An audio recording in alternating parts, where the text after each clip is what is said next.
Kami dari kelas 7C akan mempersembahkan drama bawang merah dan bawang putih.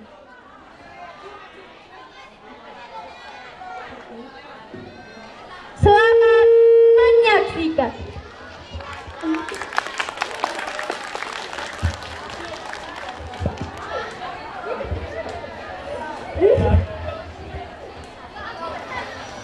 Bawang merah dan bawang putih. Bawang putih adalah gadis yang sudah tak punya ibu dan bapak. Ia hidup bersama ibu tirinya yang juga punya anak seusia dengannya. Namanya bawang merah. Bawang putih selalu dibebani pekerjaan yang berat-berat. Misalnya mengambil air dari sumber yang jaraknya cukup jauh dari rumah. Tidak mengapa mengambil air dari sumber yang jaraknya jauh dari rumah. Ini sama saja seperti orang kaya melihatnya buku.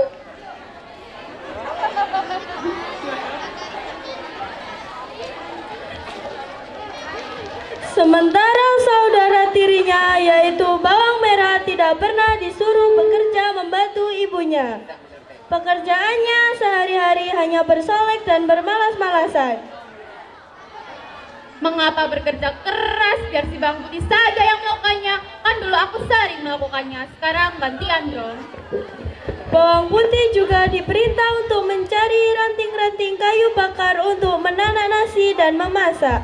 Namun gadis ini tak pernah mengeluh. Ia jalani hidupnya dengan tabah, walau kadang juga merasa diperlakukan tidak adil oleh ibu tirinya.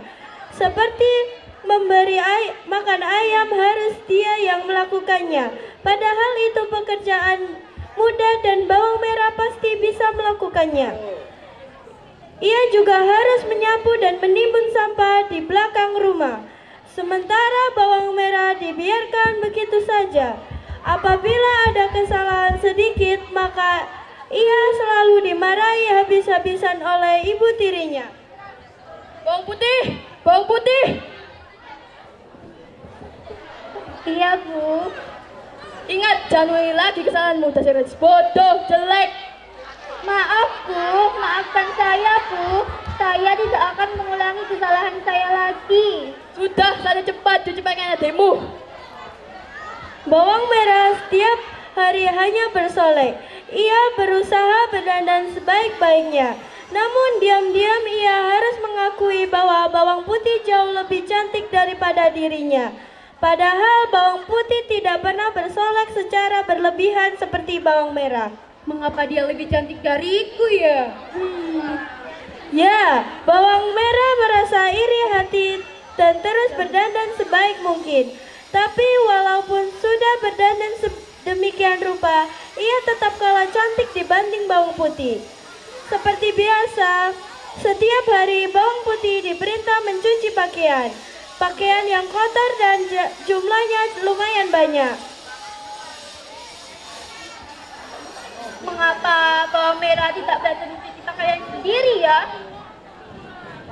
Suatu ketika ia mendapati seekor ikan menggelebar-gelebar di atas. Suatu ketika ia mendapati seekor ikan menggelebar-gelebar di atas tanah dekat tepian sungai. Rupanya ikan ini jatuh dari jala pencari ikan tanpa diketahui siapa penjala ikan.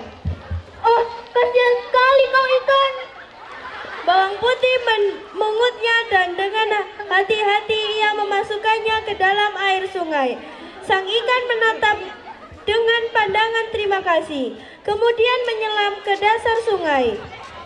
Sesaat kemudian ikan itu menyembul keluar dan mengeluarkan suara.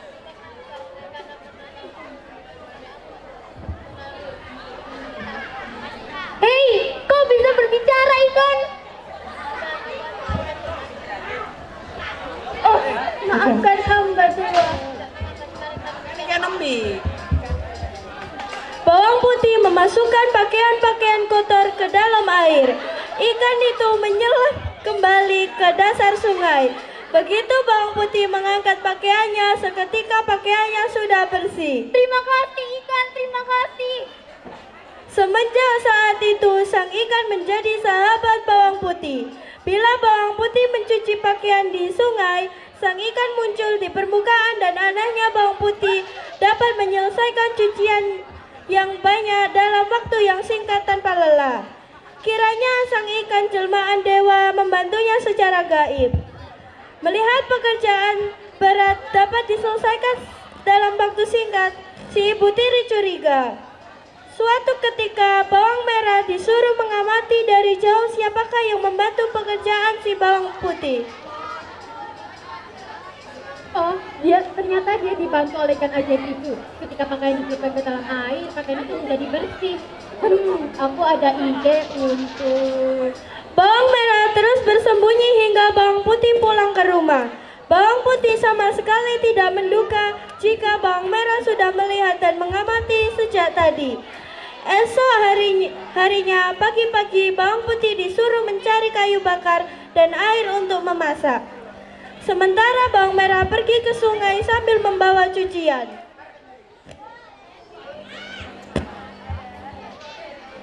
Di tepi sungai, bawang merah menirukan apa yang dilakukan bawang putih.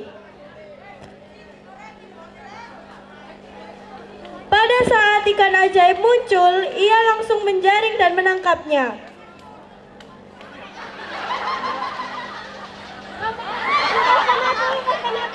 Jangan harap habis dari sini. Kau yang selama ini sudah membantu bawang. Sekarang jangan harap lagi kau bisa membantu. Habis berkata demikian, bawang merah segera bergegas pulang. Pada saat itu, bawang putih masih di tepi hutan mencari kayu bakar. Ibu, aku tidak sengaja menangkap ikan kau. Mana? Coba ibu lihat. Bawang merah mengacung-acungkan ikan emas itu dekat ibunya. Wah, cukup besar juga ya. Pasti lezat jika kita panggang. Jangan dipanggang, Nakku. Lalu kau mau apa? Kita goreng saja ikannya biar lebih lezat. Baiklah, terserah kau saja. Lalu bagaimana dengan bawang putih? Nanti kita kasih bagian, Bu. Bagian apa? Bagian dirinya saja. Bawang merah tertawa kesenangan sambil membayangkan betapa sedih dan kecewanya si bawang putih. Demikianlah ikan itu dibawa ke dapur, disembelih, dikeluarkan kotorannya, lalu digoreng di wajan dengan minyak kelapa yang mendidih. Setelah cukup masak, ibu dan anak itu memakannya hingga habis dagingnya. Hanya duri dengan kepala yang disisihkan oleh ibu dan anak yang dengki itu. Hati-hati, sebaiknya kau bungkus saja duri ikan itu agar dia tidak menyangka bahwa ikannya telah kita goreng. Ketika bawang putih pulang sehabis mencari kayu bakar, mereka berpura-pura berbaik hati.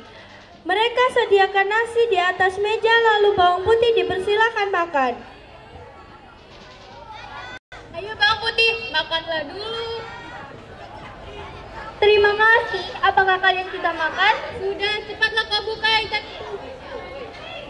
Bawang putih membuka bungkusan itu. Ternyata berisi duri ikan emas. Seketika wajah bawang putih pucat dan pasi. Kalian memakan ikan emasku. Teganya kalian. Ibu dan anak itu hanya tertawa-tawa penuh kemenangan. Tanpa banyak bicara lagi, bawang putih membawa duri itu ke halaman rumah dan mengubur dengan hati-hati. Esok harinya terjadilah keajaiban.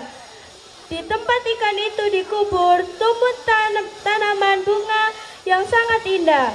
Bawang putih merawat tanaman itu dengan kasih sayang.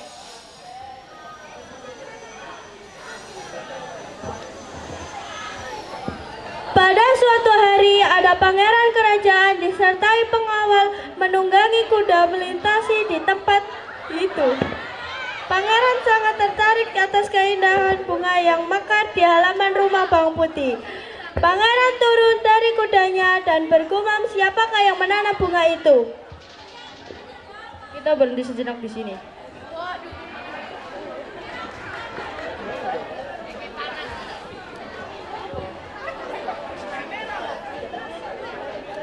Ada apa pangeran? Mengapa kita berdiri di sini? Aku melihat sebuah kebun yang sangat indah. Aku ingin tahu siapakah pemilik dari kebun ini.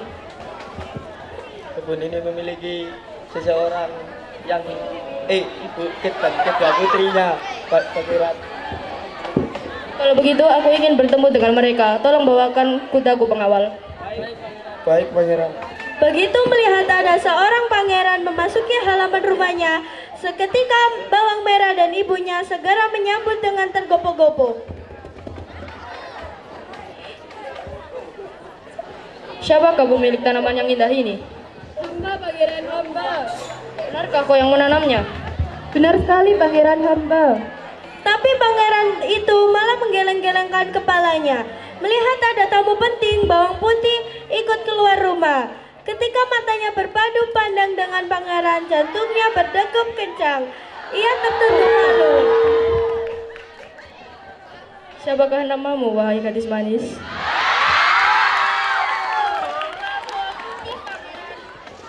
Benarkah kau yang bernama Bawang Putih?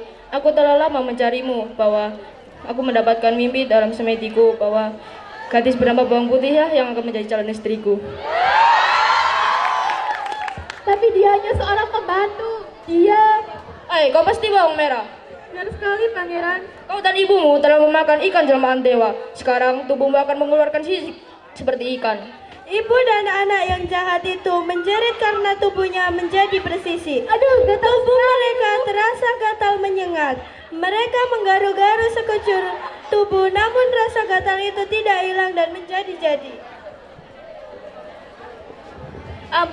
Ampunkan kami, wahai para dewa. Aduh, gatal sekali tubuhku. Ibu, di mana kau? Tolong anakku ini, Ibu.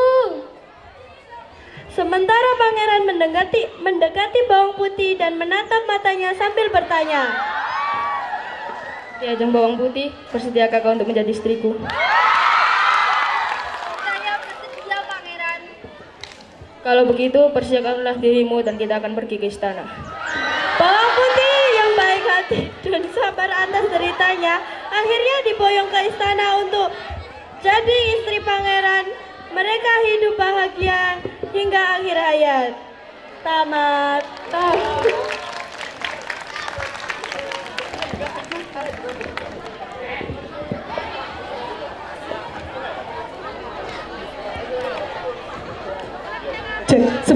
Sebentar. Beri aplaus dulu dong untuk Bang Merah sama Bang Putri. Please, saya undang untuk Pak Robi. Ini adalah sang sutradara dan wali kelas dari kelas 7F.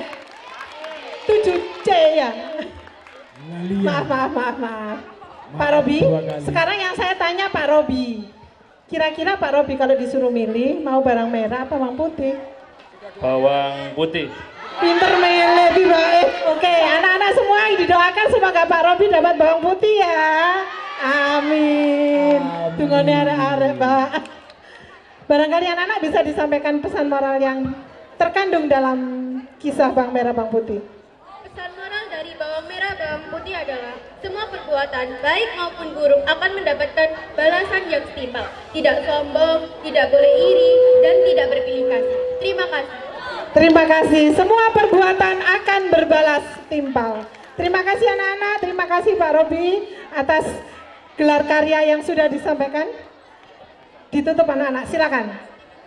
Sekian dari kami. Wassalamualaikum warahmatullahi